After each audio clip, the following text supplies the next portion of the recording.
Salut, la compagnie c'est Jules Melon et aujourd'hui dans un ciné critique, Halloween étant de plus en plus proche, eh bien je continue de vous parler d'horreur sur la chaîne. Ici à la lisière du fantastique et du drame familial, une coproduction hispano-américaine sortie en 2003 chez nous, donc on va dire qu'elle fête ses 20 ans, le deuxième long métrage d'un certain Jaime Balaguero, que vous connaissez peut-être pour son formidable Wreck, l'un de ces rares films horrifiques qui m'a fait flipper ces 15 dernières années.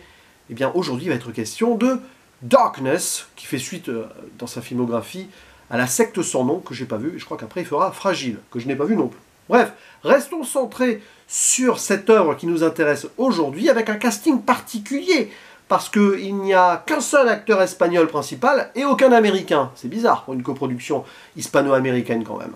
La famille étant interprétée par Anna Paquin, qui joue la fille aînée, et qui est une actrice canadienne néo-zélandaise. Lena Olin, interprétant la mère, elle est suédoise. Le père, c'est Ian Glenn, qui est un acteur britannique, que vous verrez ensuite dans la série Game of Thrones, tandis que le jeune fils s'appelle Stephen Enquist, son acteur, et je ne pense pas que ce soit américain non plus. Le grand-père, déjà sur place, lui est joué par l'italien Giancarlo Giannini, que vous avez pu voir dans le film Hannibal, par exemple, de Ridley Scott. Et donc, le seul acteur espagnol principal que nous voyons à l'écran, c'est Fede Martinez, que vous avez pu voir dans Abre los ojos, Ouvre les yeux, d'Amenábar, quelques années auparavant, et qui sera ensuite dans quelques films de Pedro Almodóvar. L'histoire, donc, c'est celle d'une famille américaine qui débarque à Barcelone, ou à côté en tout cas, et qui a forcément du mal à s'installer. Peut-être. En tout cas, la fille aînée, elle évoque la possibilité de repartir aux États-Unis, mais bon, comme elle va avoir un crush local, finalement, elle va rester. Le souci n'est pas là, cependant, puisque dans cette belle demeure qu'ils habitent désormais, il va y avoir des phénomènes étranges qui vont ramener à ce qui s'est passé 40 ans avant. D'ailleurs, c'est le prélude du film. On voit que des enfants ont été kidnappés, tués, etc. Il y en a un qui s'en est sorti, visiblement. Bon, c'est bizarre. Et on sent que, du coup, ces lieux restent hantés de ce massacre sous forme de rituel. Et forcément, les nouveaux habitants de cette grande maison, dans la plus pure tradition des maisons hantées de films d'horreur gothique et tout, eh bien, ils vont être victimes de fantômes, peut-être, mais pas que. C'est un peu plus que cela quand même, puisque cette horreur du passé va ressurgir à un moment de façon plus ou moins concrète. Et donc, nous avons ce genre de film d'épouvante, classique sur le papier, mais avec la patte Balaguero qui visiblement, bon après je n'avais vu que Rec de lui, est un véritable artiste-auteur dans le style, parce que c'est un film que j'ai réussi à vraiment apprécier, alors que pourtant on a des codes assez éculés dans le style, ce genre de choses qui me passionnent guère depuis quelques années. Pourtant là, je ne sais pas, il arrive à installer cette ambiance, cette atmosphère de façon subtile puis crescendo, et on s'attache aussi à la famille qui débarque. On prend le temps de creuser les personnages. Genre cette fille aînée qui, à un moment, hésite, mais bon, elle va rester, et puis après, elle va essayer d'élucider ce qui va se passer. Le fils qui commence à avoir des visions, qui a une sorte de sixième sens, si vous voulez. D'ailleurs, on peut penser au personnage du petit garçon dans le film de Shyamalan, et on le voit dessiner et tout, donc c'est intéressant, ça. Et puis, il est bon, le jeune acteur. Enfin, il a bien grandi depuis, j'imagine.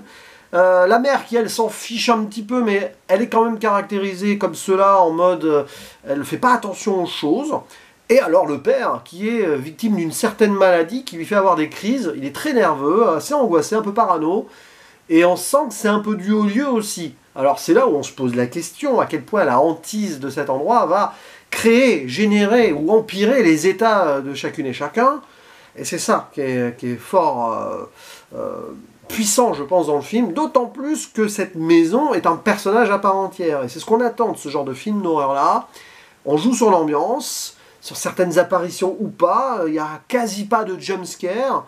C'est parfois un petit peu lissé à cause de la production américaine, ça se sent, mais à la rigueur, c'est pas grave, puisqu'il y a une forme d'esthétique un peu douce, enfin douce amère et terrifiante, par moments, qui s'installe aussi. Donc, ça fait le café. Alors évidemment, le souci peut-être dans tout ça, c'est que bon, tout était prévisible, peut-être, mais c'est des choses qu'on a déjà vues et revues en filigrane. Je parlais du Sixième Sens, oui, mais la référence numéro 1 ici, au-delà donc de pas mal de films de maisons hantées, c'est quand même Shining de Stanley Kubrick. Le rôle du père est un petit peu parallèle. Il y a quelques apparitions fantomatiques qui vont faire penser aux petites filles aussi dans Shining. Et ça joue beaucoup sur les lieux. On sent qu'il y a du Kubrick derrière, mais il se l'approprie quand même, avec son style un peu Edgar Allan Poe, voire Lovecraftien, sur cette menace indicible. On ne sait pas trop comment, mais bon, au final, tout est un peu trop expliqué quand même. C'est le seul défaut du film, c'est que tu arrives au bout, tu as un petit peu tout qui t'est éclairé. C'est un peu un paradoxe par rapport au film qui est très obscur, d'où le titre. Mais pourquoi pas, hein, c'est presque en mode série B, hein, sur le côté rituel sataniste. Mais on se dit que ça fonctionne grâce à l'atmosphère. Parce que Balaguerro n'oublie pas que le titre du film n'a pas été choisi par hasard, certainement. Et c'est ça, la force aussi visuelle, c'est jouer sur l'obscurité. Il y a des moments où justement la lumière se met en retrait dans des situations tendues. C'est-à-dire qu'on en voit le minimum, mais on voit quand même. Je pense qu'il y a un bon travail de photographie là-dessus, quand même. C'est à souligner. Et on sent un côté presque mélancolique et pessimiste qui se met en place. Une chape de plomb, d'obscurité, donc, à la fois dans le mental et dans les actes que les personnages vont subir. C'est jamais vraiment dans la surenchère. Ça fait peur sans faire peur. Disons que c'est plutôt sur le feeling que tu vas avoir une petite angoisse. Et puis, bon, tout le final, à un moment, quand les choses se révèlent, qui sont assez évidentes quand même, parce que bon, c'est cousu de fil blanc, mais ok, deux choses qu'on voit venir, bon. Mais ça roule bien, et on a une fin que je trouve assez intéressante. Je vais pas en dire plus, mais c'est pas hollywoodien du tout. C'est, voilà, le film nous montre une famille qui traverse une sorte de tunnel mental et peut-être de hantise physique, et à la fin, on entre dans ce tunnel jusqu'au bout. Voilà, il y a même l'éclipse qui est invoquée même par le scénario, qui colle parfaitement avec cette idée de ténèbres qui viennent d'en haut et d'en dessous, d'en bas. Quoi. Ça pénètre et ça tout simplement enveloppe le film de A à Z. C'est ça qui est intéressant. C'est-à-dire qu'il y a un petit côté même Guillermo del Toro par moment, si vous voulez, un petit peu dans ce style-là. Mais ça reste quand même... ouais, c'est à peu près les mêmes choses que je pourrais reprocher et saluer dans un film de Del Toro. Vous voyez, genre un bon 7 sur 10, mais il manque quand même un petit truc. Cependant, je trouve que ça fait vraiment le taf, et en mode soirée Halloween ou dans cette période-là, si vous ne savez pas quoi regarder, n'hésitez pas à donner sa chance à ce Darkness de Balaguerro, et enchaîner avec Rec, si vous voulez.